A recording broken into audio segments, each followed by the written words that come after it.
elevados, como Bolivia, con 66.2%, y Guatemala con 39.9%. Según las estadísticas oficiales, habría en América Latina 28.858.580 indígenas, o sea, el 6%. Es una cifra del UNICEF. Otras estimaciones oscilan entre 40 y 50 millones, como la del PNUD, que atribuye a los indígenas ser el 10% de los latinoamericanos. ¿A quién creerle? Hay desde hace años objeciones a todas las estadísticas que se han hecho. Me acuerdo la que hacía hace más de 2 décadas Guillermo Bonfil, este gran antropólogo mexicano, que llamaba la atención a algo que podemos ver en el mapa. Paraguay tiene indicado un 2.10% de población indígena, pero hay 80% de la población que habla guaraní. Seguimos enredados en 2 problemas crónicos de las ciencias sociales y de las políticas demográficas. Uno es la discusión irresuelta sobre las categorías de los censos y las preguntas que se usan para registrar la población indígena. En algunos países se identifica como indios a los que hablan las lenguas originales. En otros se guían por la autoidentificación de los encuestados. Algunos siguen empleando los criterios de color o raza.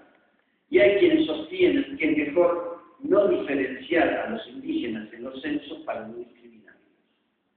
Una de las naciones en que la falta de acuerdo sobre los modos de contar la población genera más discrepancia es Ecuador. Según el censo de 2001, siguiendo el criterio lengua, habría 582.542 indígenas, y con el criterio de autoidentificación, 834.418, lo que daría un 4,3% o un 6,8% sobre la población total, respectivamente. Pero la Confederación de Nacionalidades Indígenas del Ecuador, CONAIE, aseguró en 2006 que en el país el 33% de la población era indígena. La segunda cuestión es saber si tiene sentido nombrar como indígenas a etnias diversas. ¿Por qué unificar, por ejemplo, a los 241 pueblos aborígenes de Brasil, a los 83 de Colombia o a los 43 de Perú? Menos aún pueden agruparse como un único fenómeno social a etnias de diversos países de América Latina, los aymaras de Bolivia, los mapuches de Chile, los nahuas y mayas de México, los cunas de Panamá y los yanomás de Venezuela. Incluir a todos en un mismo paquete y negar sus demandas de autonomía territorial, de autodeterminación política, lingüística y económica. En Bolivia o en Guatemala, el hecho de que los indígenas sean mayoría tampoco los convierte en sinónimos de bolivianos o guatemaltecos, porque la nación indígena se desglosa en muchos grupos y porque históricamente sus demandas han sido reprimidas o subestimadas. En síntesis, como dice Miguel Bartolomé, la noción de indios es una construcción histórica colonial prolongada por los estados nacionales modernos. Aún más difícil es ponerles nombres y cifras a los llamados negros afroamericanos o afrodescendientes. Pese a que algunas estimaciones les adjudican el triple de volumen demográfico que a los indígenas, que hablan de unos 150 millones de afroamericanos en América Latina y el Caribe, sus territorios están poco definidos, suelen ser el sector más pobre, con los trabajos peor remunerados, menos organización política y bajo reconocimiento por parte de los estados.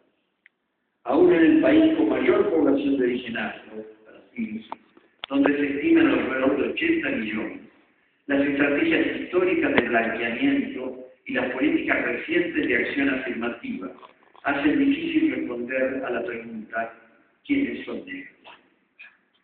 Ni siquiera en los movimientos afro hay acuerdo acerca de si esta duda se resuelve por pruebas de DNA aceptando la autoidentificación o aprovechando la política de cuotas. Vemos así que una forma primaria de interculturalidad es la que se oculta bajo los agrupamientos estadísticos que subsumen como indígenas o afrodescendientes a centenares de grupos con perfiles culturales muy distintos y los colocan a la fuerza como miembros de una entidad abstracta, los indígenas o los afroamericanos. En paralelo a la interculturalidad compulsiva de las estadísticas, se han producido las mezclas de las migraciones. En varias ciudades mexicanas, por ejemplo el Distrito Federal, entre las llamadas lenguas indígenas, predominan hablantes de náhuatl, que se agrupan principalmente en las delegaciones del sur de la capital, Tlalpan, Milpalta, Tláhuac, y eligen sus autoridades de acuerdo con las tradiciones comunitarias. Pero interactúan los náhuatl en la misma ciudad con migrantes indígenas de otras regiones del país y, por supuesto, con la mayoría de hablantes de español y con decenas de miles que se comunican en inglés. En ciudades de frontera de México con Estados Unidos, como Mexicali y Tijuana, conviven mayas, purépechas, otomíes y representantes de casi todas las etnias de México, que al no poder migrar a Estados Unidos se quedan de este lado de la frontera. Me gustaría pasar ahora a analizar en qué sentido la heterogeneidad cultural de América Latina y del Caribe es un objeto de estudio transdisciplinar. La complejidad de la convivencia intercultural ha llevado en varios países a convertirla en asunto de la sociología política. Un diálogo creativo entre sociólogos, políticos, antropólogos y movimientos sociales ha contribuido a que los modelos homogeneizantes de la organización que ignoraban las diferencias culturales vayan admitiendo dentro de la misma sociedad los derechos de cada uno. Varias constituciones nacionales se reformaron para consagrar lo que llaman países pluriculturales. Colombia en 1991, México en 1992, Brasil y Ecuador en 1998. Se ha pasado de las políticas asimilacionistas, según las cuales las lenguas y costumbres de los pueblos originarios serían obstáculos para el desarrollo, a implantar educación multilingüe y programas educativos multietnios. Los países más innovadores no solo dan enseñanza multicultural, forman en y para la interculturalidad. Sabemos que esta transformación no se produce sin conflictos. De modos diversos, estos conflictos ocurren en Guatemala y otros países donde los movimientos indígenas son negados violentamente, o en Bolivia, el país donde el cambio de régimen político es resistido por antiguas élites y un sector de la clase media. Hay que decir que estos avances están siendo erosionados no solo por las disputas internas en cada nación, sino por la descomposición económica, regional y mundial. Una zona donde es muy visible la contradicción entre avances interculturales y regresión económica es la Unión Europea. El continente donde se construyó la integración multinacional más compleja y con más sentido social.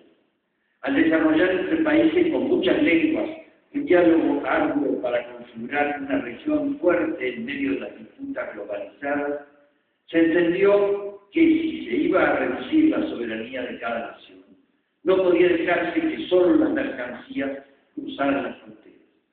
Se estableció una ciudadanía común y se construyeron programas de protección social conjunta e intercambios educativos transnacionales, como el programa Erasmus, o de comunicación intercultural, como los programas Villa o Eurimash. Sin embargo, la asociación del fortalecimiento económico regional, con programas de educación multilingüe, más las decenas de miles de becas para que estudiantes españoles hicieran parte de sus estudios en otros países, tantos millones de euros invertidos para expandir el cine y la televisión, incluso en naciones con bajo equipamiento cultural, se deshacen bajo las acciones desestabilizadoras de la gobernabilidad ejercidas por las agencias calificadoras y los bancos con la complicidad de muchos gobiernos. Dos países fundadores de la democracia y el cosmopolitismo moderno, estoy pensando en Grecia y Francia, ven crecer el nacionalismo racista. Francia expulsa gitanos, africanos y latinoamericanos. Grecia, asfixiada por imposiciones económicas externas y corrupción interna, ve crecer un partido neonazi, Aurora Dorada, según el cual echando a los extranjeros, incluso de otros países de Europa, se saldría del precipicio.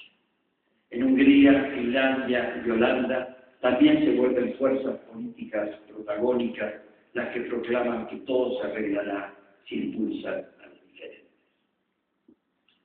Cuando la discriminación no es ocurrencia de represores o minorías, sino que se vuelve un recurso clave para la organización social, a través de partidos que llegan al tercer lugar en resultados electorales. Hay que, como en varios países europeos, hay que trascender el análisis cultural y las estrategias educativas. Necesitamos pensar socialmente las catástrofes económicas y el papel que tienen los agentes financieros en la interculturalidad. ¿Cómo se desenvuelven hoy las relaciones entre economía e interculturalidad en América Latina? La estigmatización de los extranjeros, por ejemplo, de bolivianos y paraguayos en Argentina, comenzó antes del neoliberalismo, así como ocurrió en Estados Unidos con los mexicanos y en México cuando se discrimina a los migrantes centroamericanos. Pero en estas y otras naciones, las xenofobias históricas se agudizan ante la dificultad de explicarse las crisis. Si las ciencias siguen teniendo por vocación desmitificar la irracionalidad, es preciso estudiar como factores cómplices a los gobiernos que entregan alegremente dinero público a los bancos, las políticas migratorias y las diversas formas de reprimir las diferencias culturales. El estudio transdisciplinario, además de una necesidad epistemológica, es una urgencia para abarcar la articulación de variables sociales, culturales y políticas que intervienen en la degradación combinada del capitalismo y la democracia. La interculturalidad es un proceso comunicacional. Se ha expandido, como dijimos, con el aumento de las migraciones. El otro factor que reconfigura el mapa es la reorganización mediática internacional de las comunicaciones entre culturas. Los medios de comunicación, nuestros recursos culturales y políticos más transnacionalizados, parecen tener poca capacidad para organizar la convivencia entre diferentes. Carecemos en países tan multiétnicos como México de televisoras indígenas y en general existen muy pocas radios y medios escritos en lenguas aborígenes. Las mayores empresas de producción musical y cinematográfica no ven la globalización como interconexión de los diferentes, sino como expansión concentrada de las culturas hegemónicas y de versiones estilizadas de la otredad, solo de aquellas que pueden aparecer reconciliadas o que conviene estigmatizar.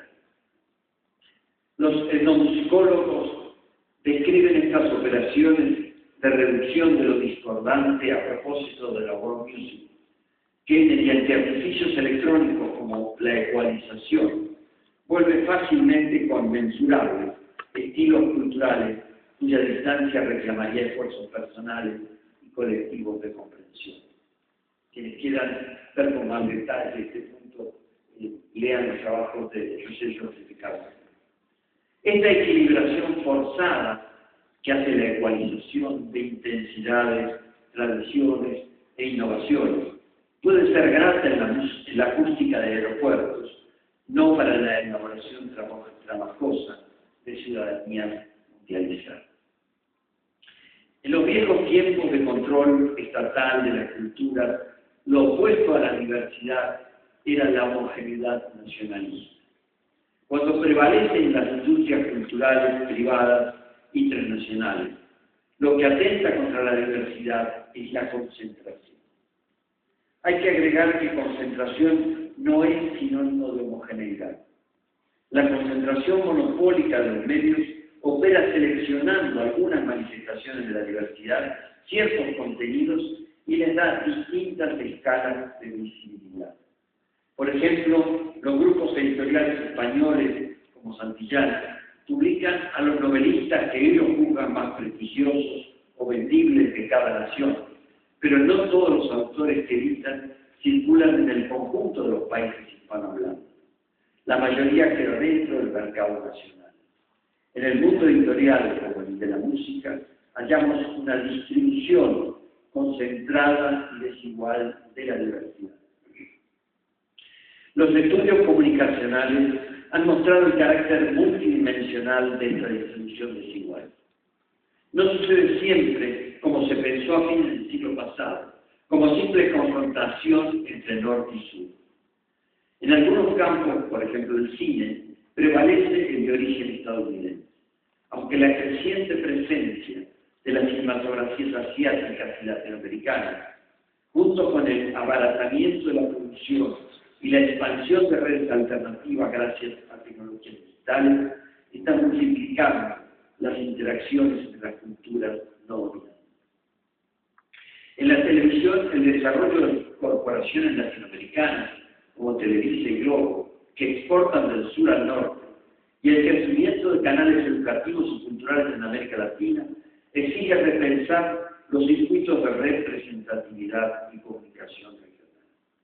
Sigue importando parcialmente la oposición norte-sur, pero surgen otras cuestiones ligadas a la capacidad de autogestionar de las naciones cuando la transnacionalización y digitalización comunicacional nos permiten elegir repertorios más diversos. La nueva ley argentina de medios que redistribuye el espectro comunicacional entre actores públicos, privados y comunitarios ejemplifica la importancia del papel de los Estados. ¿Cómo se juega hoy la ampliación intercultural de la oferta? ¿En qué medida depende de la capacidad de elegir de los receptores y en qué grado se necesitan políticas de Estado? Voy a dar un ejemplo recordando el debate ocurrido en un coloquio sobre conflictos interculturales realizado en junio de 2007 en el Centro Cultural de España en México, y en el que participaron algunos españoles y varios latinoamericanos. El libro, por ese título, Conflictos Interculturales, está publicado por Revista. En una mesa sobre industria cultural, un estudiante de posgrado, luego de escuchar a los ponentes, les hizo estas críticas. Cito: la primera premisa es que el consumidor, el ciudadano, no es capaz de elegir. Tiene que llegar el Estado o el académico a evangelizarlo, alfabetizarlo, educarlo al pobrecito, víctima de los medios, y creo que esa visión paternalista del televidente es una visión que tienen mucho los políticos en América Latina y en España. Habría que darles un voto de confianza a los consumidores porque son menos tontos de lo que creemos. Los consumidores, agregaba el estudiante, pueden escoger y pueden quizá preferir ver programación americana más que nacional, porque quizá para ellos lo americano es lo mejor.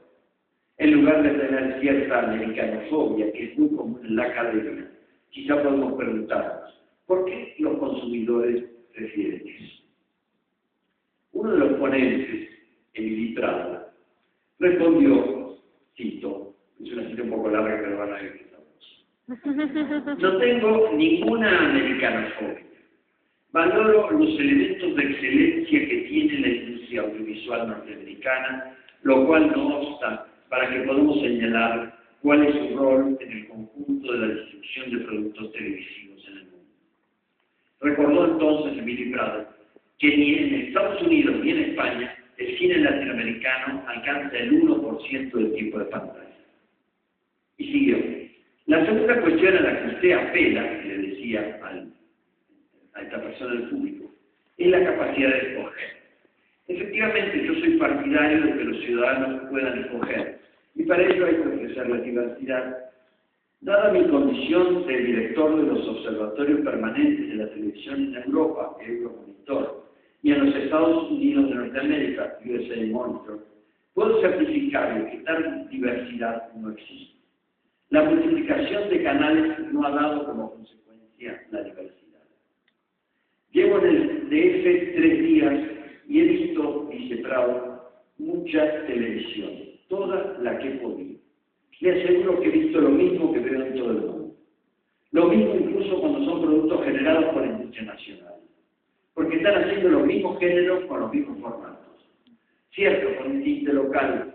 En vez de Operación Triunfo de España, o Pop Idol de Gran Bretaña, o American Idol de USA, se llama La Nueva Banda Timbiriche. Pero todos son un reality game para generar competencias musicales en un grupo de ciudadanos corrientes que aspiran a convertirse en figuras. Es decir, estamos reproduciendo los mismos contenidos en todo el mundo. Yo defiendo la capacidad de elección del ciudadano, pero para elegir hay que tener entre qué optar. Por lo tanto, no es paternalismo decir que hay que multiplicar la diversidad de la oferta. Y si para conseguirlo hay que hacer políticas públicas, tampoco es paternalismo. Por lo mismo que hacemos escuelas u hospitales, podemos hacer una oferta pública de televisión que promueva una diversificación de la oferta, aunque tenga que pagar unos peajes, porque solo cumplirá sus funciones si tiene audiencia, y tendrá audiencia si también es deudora de algunas de las fórmulas de éxito de la televisión generalista comercial. Pero aún así, hay un espacio para la educación social del gusto, a través de una oferta de calidad. La libertad de elección será efectiva cuando haya un abanico de productos que liberen de la espada de Damocles que pende sobre el producto de consumo de penetración rápida y le demos tiempo a entrar en contacto con el público. Solo después de probar y probar un producto excelso, un paladar se adapta a valorar sus cualidades. No es diferente en la cultura. Estoy por eso a favor de dar diversidad a la oferta. No estoy por el paternalismo, sino por el diagnóstico. Y una vez hecho el diagnóstico, estoy por establecer políticas que posibiliten que efectivamente los ciudadanos tengan diversidad de productos entre los cuales elegir y, como mayores que son, elijan y corran sus riesgos, incluido el de equivocarse. Podemos profundizar el análisis de estos vínculos entre interculturalidad y calidad en los medios, viendo cómo se diversificó la comunicación de los años 70 y los 80 del siglo pasado y cómo está ocurriendo ahora. Hace 30 o 40 años, en los países latinoamericanos, donde los estados controlaban gran parte de las radiofrecuencias y la distribución del papel, la exigencia política y cultural era que se multiplicaran los periódicos y los canales de televisión y se abrieran a nuevos actores. La democratización política, la expansión de ondas radioeléctricas y la transmisión satelital ampliaron la oferta. ¿Quiénes se beneficiaron? En México, las dos mayores corporaciones audiovisuales. En otros países como Argentina y España, los grupos de prensa que usaron la liberalización para extenderse al ámbito radial y televisivo.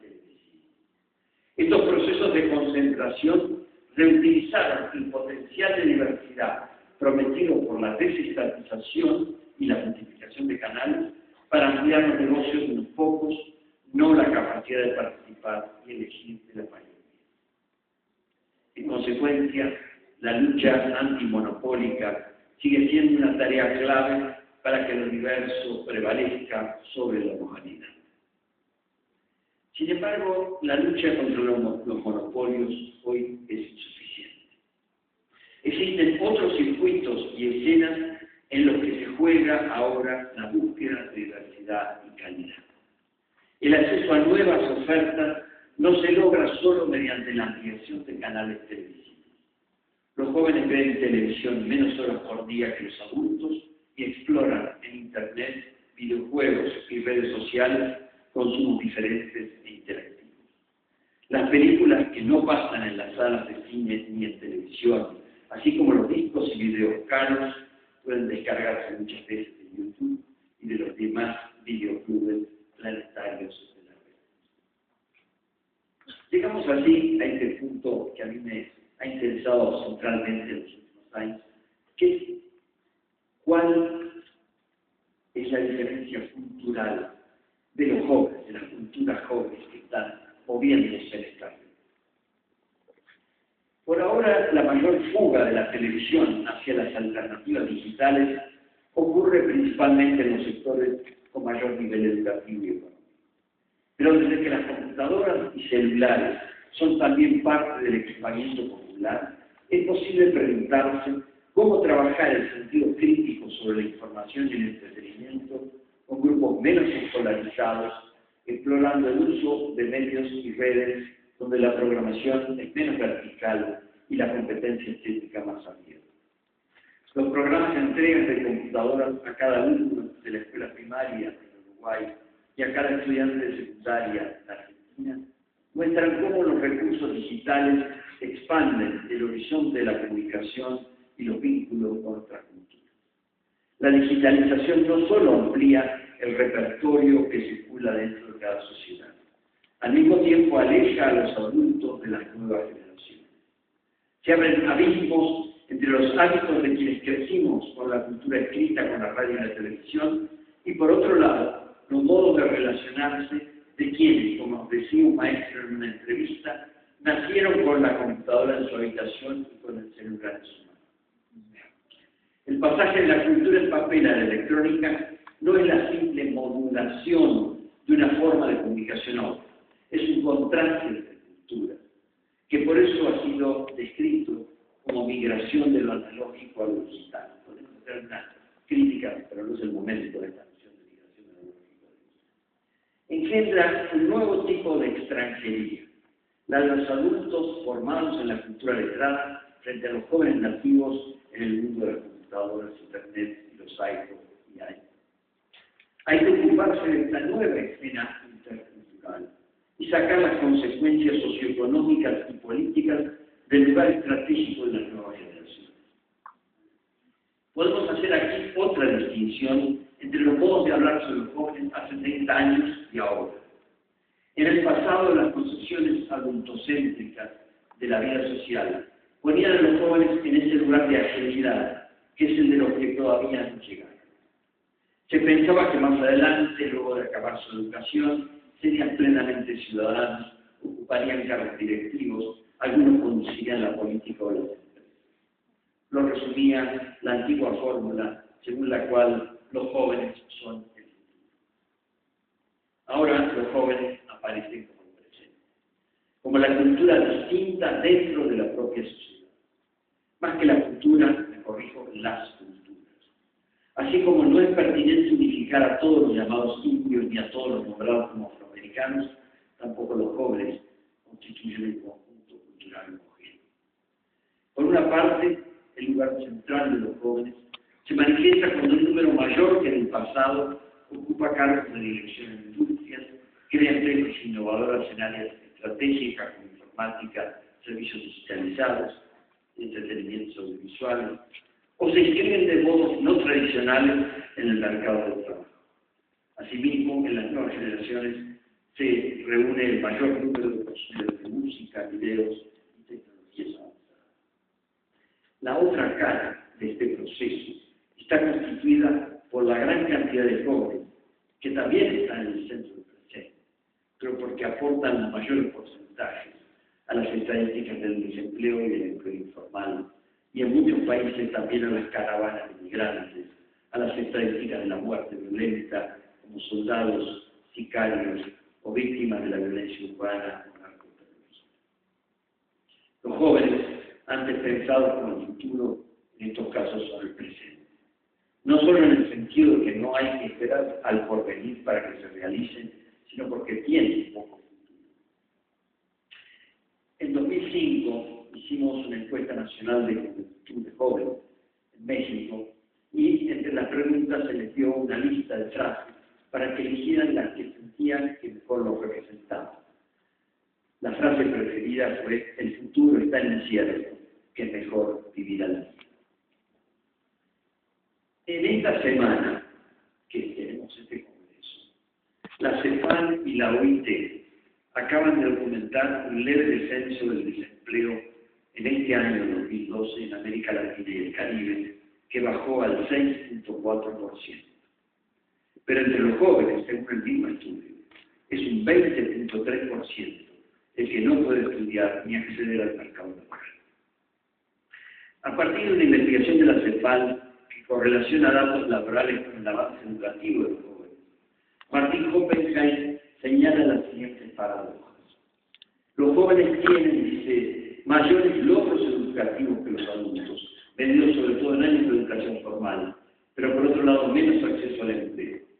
Manejan con mayor utilidad los nuevos medios de información, pero acceden en menor grado a los espacios consagrados de deliberación política y están menos afiliados a los partidos. Expanden exponencialmente el consumo simbólico, pero no así el consumo material. En otras palabras, agrega Oppenheim, la juventud goza de más educación y menos acceso a empleo que la población adulta. Ostenta más años de escolaridad formal que la generación precedente, pero al mismo tiempo duplica o triplica el índice de desempleo respecto de aquellos. En otras palabras, están más incorporados a procesos consagrados de adquisición de conocimientos y formación de capital humano, pero más excluidos de los espacios en que dicho capital humano se ejerce, a saber el mundo laboral y la fuente de ingresos para el bienestar.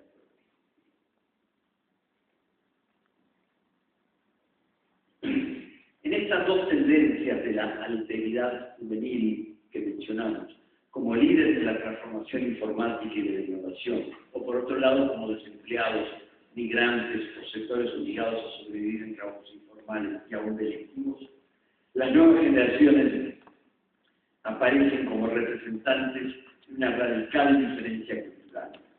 En realidad, voceros de muchas diferencias, de muchas nuevas diferencias. Los estudios sobre jóvenes muestran que no todos son despolitizados, sino que tienen otros modos de afrontar las responsabilidades colectivas. Algunos, como los estudiantes chilenos, critican por fuera de los partidos el sistema educativo mercantilizado. El movimiento Yo Soy 132 de México cuestiona la concentrada estructura de la industria televisiva y dicen, no somos apolíticos, somos apartidarios. Muchos de estos jóvenes trascienden tanto el sistema político formal como los modos empresariales e institucionalizados de acceder a recursos musicales, audiovisuales, escritos, con otra visión del intercambio social basada en lo que llaman procomún, o sea, concibiendo los recursos culturales disponibles al libre acceso de todos. Quiero referirme brevemente a una investigación que hicimos en los 2 últimos años en México y Madrid, sobre estos jóvenes que algunos nombran trendsetters, que marcan tendencias, o emprendedores culturales. Descubrimos en estas dos ciudades, en México y Madrid, pero sabemos que en muchas otras se encuentran un conjunto de rasgos que asemejan la manera de situarse de estos jóvenes ante el estrechamiento de mercados laborales. Quienes buscan hacerse un lugar en el campo artístico, en las artes visuales, en la música, en las editoriales a través de las editoriales independientes o en el diseño, no son asalariados ni plenamente independientes en su gran mayoría. Trabajan por proyectos de corta duración, sin contratos, pasando de un proyecto a otro, sin llegar a estructurar carreras. Con frecuencia movilizan sus competencias y su creatividad en procesos cooperativos cada vez diferentes, grupos muy importantes. Deben adaptarse a clientes o encargos diversos, al distinto significado que adquieren los oficios artísticos y culturales en escenas distintas. Los limitados ingresos y la fragilidad de sus desempeños los obliga a combinar las tareas creativas con actividades secundarias. En Francia, hasta se les ha dado un nombre, se lo llama intermitentes, por la manera discontinua de su trabajo. ¿Cómo conciben estos jóvenes su lugar en una sociedad que no les da trabajo, o al menos no estable, ni les facilite el acceso a las innovaciones tecnológicas y culturales? Señalo dos diferencias que muestran una visión cultural divergente de la hegemonía. Por ejemplo, cuando crean estas incubadoras que tenemos aquí en la imagen. Una nueva articulación no jerárquica de los vínculos entre producción, circulación y consumo.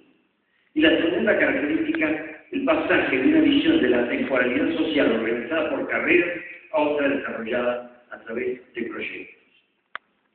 En la música, el DJ, los ingenieros de sonido y otros que postproducen a partir de materiales previamente creados por artistas, modifican los lugares de producción, circulación y apropiación. Pese al carácter derivado de sus trabajos, muchos DJs se definen como creadores. Cambian asimismo la interacción entre el momento creador, antes entendido como solitario individual, y las escenas de comunicación, escucha, baile, fiesta. La música hecha por jóvenes circula cada vez menos en tiendas de discos, incluso menos en discos, y se mezcla con actividades desplegadas en cafés, medios audiovisuales, museos, centros culturales polivalentes y sobre todo los sitios de internet y las redes sociales. Este estudio, para quienes les interese conocer un poco más, está siendo publicado últimamente en 2 libros. Uno que se llama Cultura y Desarrollo, una visión crítica desde los jóvenes, editado por Paidós en Argentina, pero espero llegue a otros países. Y otro que también sé que se está distribuyendo ya en España y Argentina, espero que llegue pronto a México y a otros países, que se llama Jóvenes, Culturas Urbanas y Redes Digitales.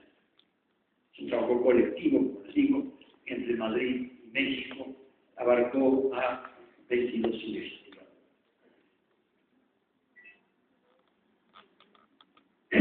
Otro de los nombres que se da a estos jóvenes que desarrollan estas estrategias creativas es el de prosumidores, juntando la noción de producción y consumidores.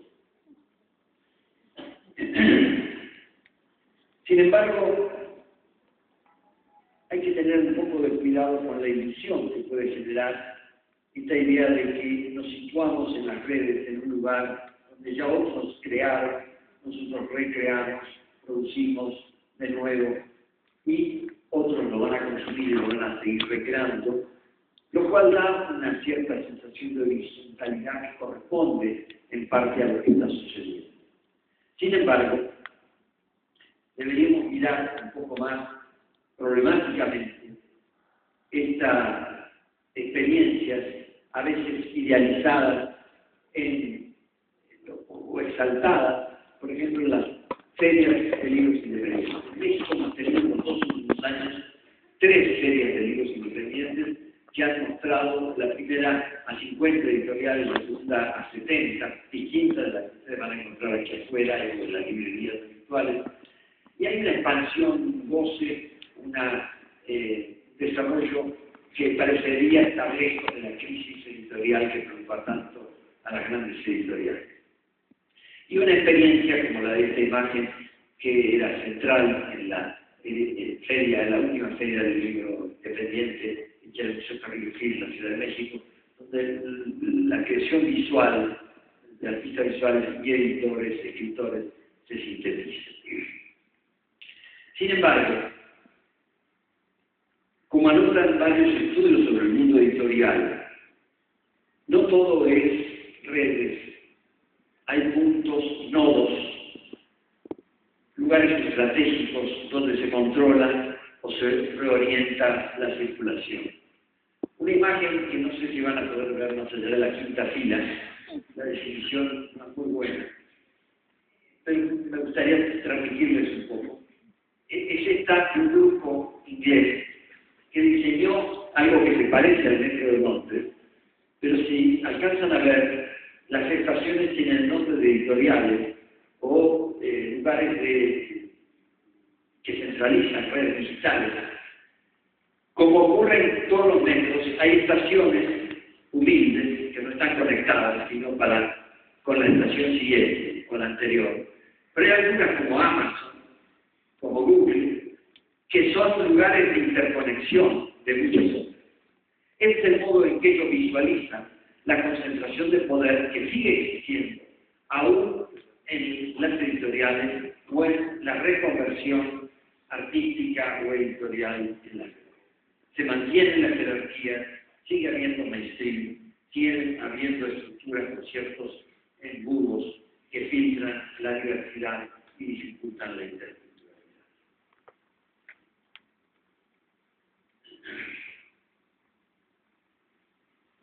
Otro cambio visible cuando comparamos a los productores culturales del siglo pasado con los actuales es el tránsito de una sociedad en la que se podía hacer carrera a otra en la que escasean las plazas laborales y cuando se consiguen suelen ser nombramientos temporales y seguros.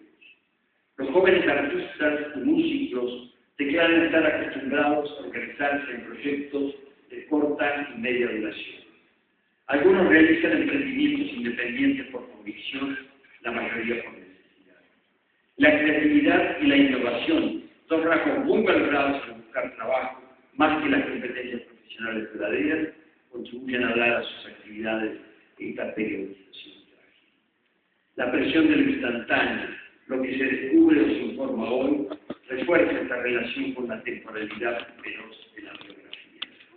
Todo es efímero, renovable y luego obsoleto. Incluso los agrupamientos que organizan los jóvenes para poder trabajar. También puede cambiar rápido la pertenencia a un grupo u otro y en ciertos sectores el pasaje de un país a otro, de la lengua de origen a aquella otra que facilita trabajar y consumir. Este sentido transitorio de la trayectoria conspira contra el rendimiento en las prácticas culturales que requieren inversiones cuantiosas cuya capacidad de recuperación económica es lenta. La distancia entre el orden económico simbólico imperante y las culturas mutables de los jóvenes induce a pensar de qué manera la interculturalidad rebasa hoy la interetnicidad y las divergencias entre las naciones y las lenguas. De hecho, también muchos jóvenes indígenas y afroamericanos desarrollan sobre creatividad con esta nueva lógica.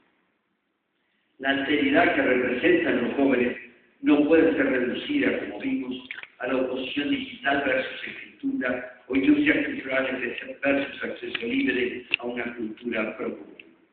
Necesitamos incorporar en los estudios desfases económicos, descomposiciones y recomposiciones sociales, mutaciones tecnológicas, para volver a descubrir el amplio arco de las interculturalidades. Esta visión expandida de la interculturalidad hace visible a sí mismo su actual proyección política. La averiguación por cómo superar el destructivo desorden económico actual no se agota en la lucha contra las estructuras nacionales efectivas y justas. Se necesita trabajar con una valoración de la diferencia no entendida solo como tolerancia, construir interconexiones con los cercanos y los distantes. La tan invocada formación de una ciudadanía globalizada requiere mayor equidad en los accesos y los desplazamientos, así como disponernos a oír otras formas de pensar y creer, de coincidir y discrepar. A esta altura podría preguntarse de quién es la interculturalidad. Si no pertenece solo a la antropología, ¿cuánto le toca a la sociología, a la política, a la economía? Esa manera propietaria de pensar es la que debe ser empezada. La difícil tarea de convivir y de estudiar la convivencia no puede ser sino transdisciplinaria. Imaginar cómo negociar con los chinos, bailar con fondo de tambores africanos, lograr algo con el trato tan asimétrico como obligado por los Estados Unidos, y hacer todo eso a la vez en países como los latinoamericanos, donde los debates electorales simulan que no existen relaciones internacionales, y todo sucede entre cuatro candidatos que solo hablan del destino de la nación, parece materialista. Quizá no lo es si concebimos que además de coordinar los saberes cegados de cada disciplina para enfocar un panorama más amplio y diverso, actuamos, diría yo, como los músicos de jazz. Robert Fowler y Howard Becker, dos jazzistas y sociólogos, quisieron averiguar cómo quienes tocan jazz en bares no siempre conocen con anticipación apasiona la música, pueden coordinar su actuación. ¿Cómo crean una función con sentido? Se dieron cuenta de que la coherencia de la actuación proviene tanto de lo que ya saben como de lo que inventan en el momento. Es semejante, dicen Fabre y Becker, a lo que ocurre en cualquier otra actividad que varias personas emprenden. Lo que hacen el músico de jazz no es aleatorio ni desarticulado, pero tampoco es fijo y predecible. La metáfora de la improvisación musical para entender la dinámica de las interacciones sociales ilustra bien lo que decíamos al principio, de que no se trata de entender la cultura como una tradición que prescribe lo que las personas deben hacer, sino como un repertorio del que se pueden elegir varias alternativas para ponerse de acuerdo. Mi duda es con qué frecuencia las personas y las sociedades actúan, según dicen Falder y Becker, cito, en pos de un objetivo común, y para lograrlo negocian.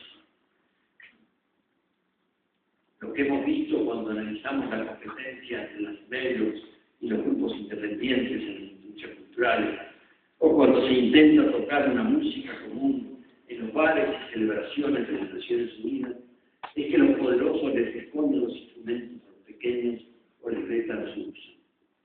Como suele ocurrir en los interaccionistas simbólicos, en sus teorías hay poco lugar para los conflictos.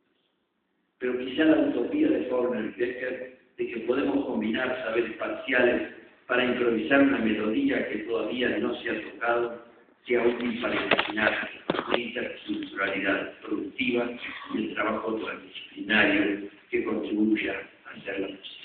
Muchas gracias.